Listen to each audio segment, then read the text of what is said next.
In this video, we take a deep dive into the original 9 members of the Sons of Anarchy Motorcycle Club, also known as the First 9.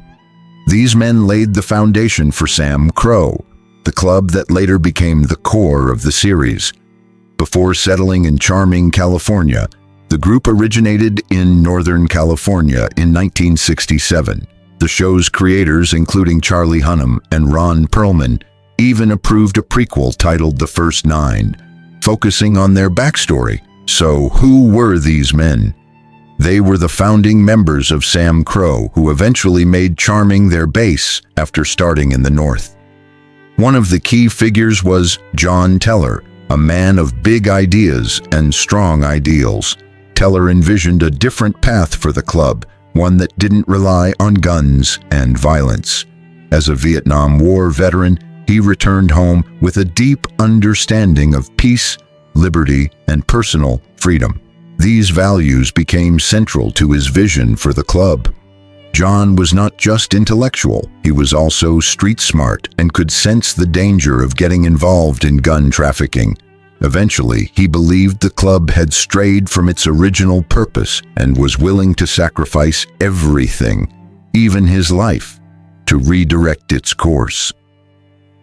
Another founding member, Piney Winston, was a close friend of John and shared many of his concerns. Piney described John as passionate, quick-tempered, intelligent, and deeply loyal. However, his loyalty sometimes blinded him to the fact that the club no longer reflected his values. Even after John's death, his influence lingered. His manuscript, The Life and Death of SAMCRO, preserved his beliefs and served as a moral compass for some members, especially those who never had the chance to meet him. John's relationship with his son, Jax Teller, was complicated. Jax often wrestled with his father's legacy and the current state of the club. But as he delved deeper into John's writings, he began to grasp his father's vision. Back in the 1960s, John and Piney had served together in the 25th Infantry Division during the Vietnam War. They returned home in 1967 to a fractured America that didn't welcome them. Disillusioned and struggling financially, they wanted to maintain the brotherhood forged during war. Along with Lenny, they founded the Sons of Anarchy Motorcycle Club, a tight-knit group rooted in loyalty and unity. In 1968, John established the club's first clubhouse on Fairfield Road in Charming. He and Clay Morrow even opened their own business, Teller Morrow Auto Repair. Over time, the club got involved in black market activities, smuggling and dealing in Northern California to survive. Things took a dark turn when John was struck by a semi-truck on November 11, 1993. He was dragged for 178 yards and died 2 days later. His death left a deep mark on the club, and his manuscript would ultimately shift its course. In The Life and Death of SAMCRO, John blended personal reflections with the political philosophies of figures like Emma Goldman and Pierre-Joseph Proudhon. It was more than just a call for freedom, it was a warning. As the club descended further into gun running and violence, John tried to steer them back toward their founding ideals. His writing became a challenge to anyone who still believed in the original spirit of the club, a call to rise above the darkness. Let's now focus on Piney Winston. Born on June 17, 1941, Piney was the oldest living member of SAMCRO and served as a senior advisor. Though his emphysema meant he had to carry an oxygen tank and couldn't keep up on runs, he still attended meetings and was highly respected. Piney represented the old-school SAMCRO, a reminder of its roots. His son, Opie, was also a member, and Piney took great pride in their bond. He and John had been friends since childhood. After John's death, Piney continued as vice president until Jax was old enough to take over. He trusted Jax deeply and stayed in the club to monitor Clay and influence decisions. Though he never fully trusted Clay, he lacked evidence to prove wrongdoing. Piney had a criminal record including money laundering, extortion, and even murder, though he was never convicted. He was also suspected in transporting stolen goods. Despite his troubled past, Piney remained a respected figure in the club until his death. Piney and John had fought side by side in Vietnam, and their feelings of abandonment upon returning home were part of what inspired them to form SAMCRO, a place where they could find their own version of freedom. That commitment to loyalty and independence fueled the club's creation. By the start of Season 1, the Mayans had stolen the club's weapons. Despite his health issues, Piney attended a meeting, proving he was still a leader. When Opie later asked him for money, Piney had to refuse. He was broke, but encouraged him to go on a run with Clay and Bobby to earn extra cash. Piney rode a custom Harley-Davidson Tri-Glide with a space for his oxygen tank between the rear wheels. Sadly, he became the third member of the first 9 to be killed, executed by Clay. Now let's talk about Lenny the Pimp Janowitz, the third founding member. Hailing from Oakland, California, Lenny met John and Piney in military boot camp, though they lost contact during the war and reunited later in Hanoi. Known for his no-nonsense attitude and intelligence, Lenny was a powerhouse, both in the club and in the gym, where he competed in bodybuilding. Lenny had a reputation with women and even coined the term crow eater, referring to those attracted to bikers. But Lenny had a wild side. In 1989, he was accused of killing 3 ATF agents during a raid, charges he continues to deny.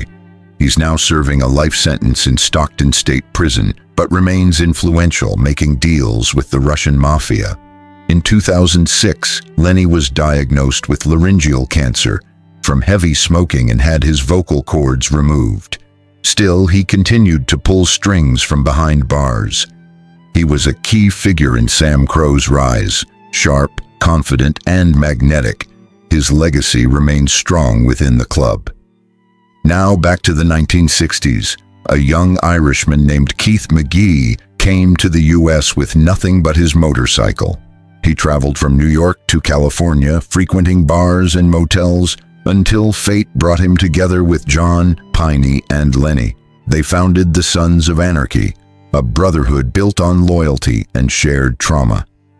As the club grew, Clay Morrow joined in the 1970s, and they officially established their base in Charming, calling themselves the Redwood Originals. McGee became a loyal and trusted member, and later returned to Belfast with John and Clay to start a SAMCRO chapter in Ireland. There, McGee became the link between the Sons and the era. After John's death, McGee took care of Maureen Ashby and her daughter Trinity, forming a close bond with Maureen. Their relationship remained unofficial but strong. However, McGee eventually betrayed the club for money. Liam O'Neill exposed him, and Clay killed McGee by pushing him off a rooftop, removing his patch, and destroying his cut.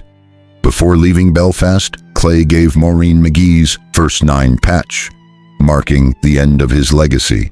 Next, we'll explore the life of Wally Grosser, the 5th founding member of SAMCRO, who ran away from home at 16 and lived as a nomad.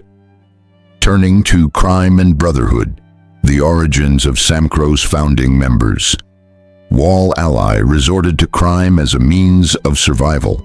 He eventually encountered the club after selling stolen goods to one of its members, who then invited him to join. His role within SAMCRO revolved around fencing stolen items, contributing significantly to the club's financial operations.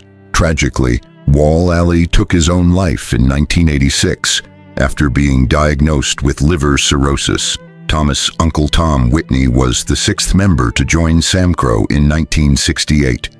With ties to the darker elements of society, he brought critical connections that were essential for the club's early operations. Like Wall Ally, Uncle Tom was a drifter, and the sense of community and purpose offered by the Sons of Anarchy likely appealed to him deeply. Uncle Tom's reputation and affiliations made him a valuable asset. Despite his past, the Sons welcomed him, a reflection of their recruitment philosophy. If someone had skills and could contribute, their history was secondary. His entry into SAMCRO is emblematic of the club's openness to those seeking belonging. Uncle Tom was the last of the first 9 to pass away before the events of the series began. He died the same year that Jax Teller and Opie Winston joined the club. The 7th member to join was Chico Villanueva, who became part of SAMCRO at age 24 in 1968. Before joining, Chico had served in the Marines and completed a tour in Vietnam.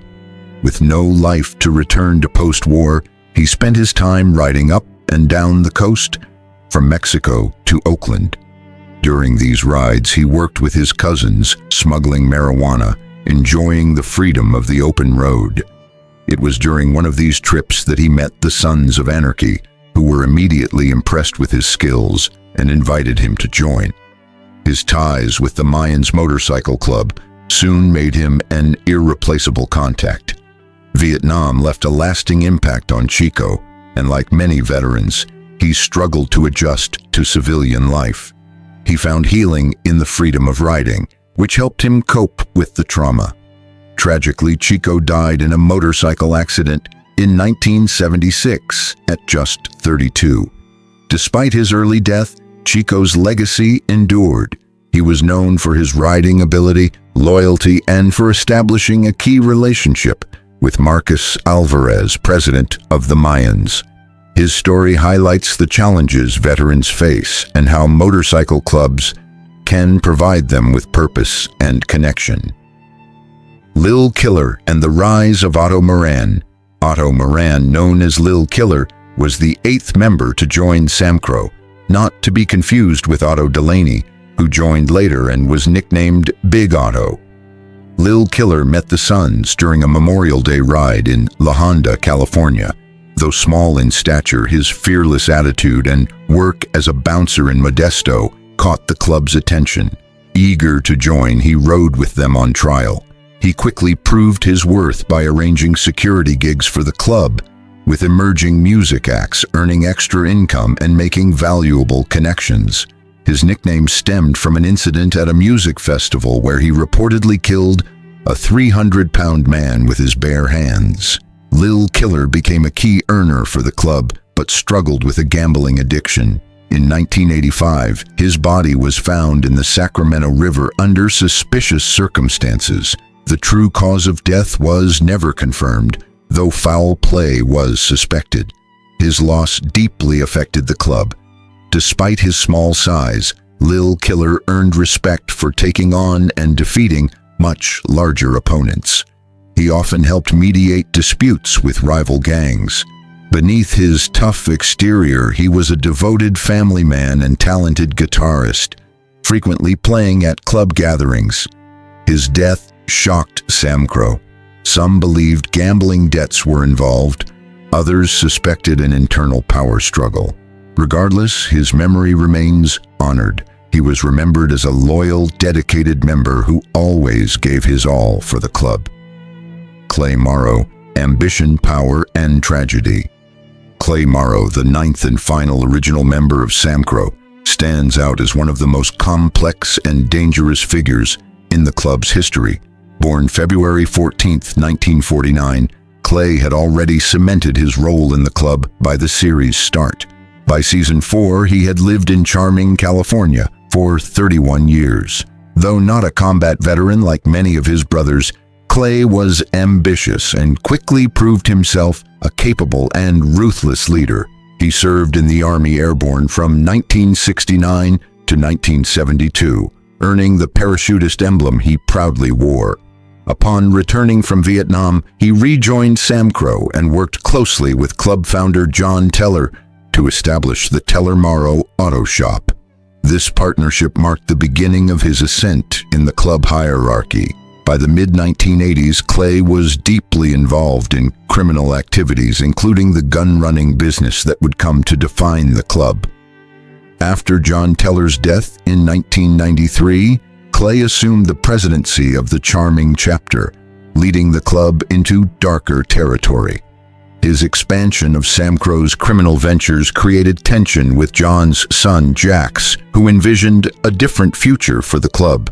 Clay's criminal past included prison time and numerous convictions. He was known for eliminating threats without hesitation, including murdering his former mentor and sponsor, Piney Winston, in one of the club's most heartbreaking betrayals. Clay Morrow left an indelible mark on SAMCRO. His legacy is one of ambition, brutality, and betrayal, embodying both the rise and fall of a brotherhood that began with ideals of freedom but was consumed by violence and power.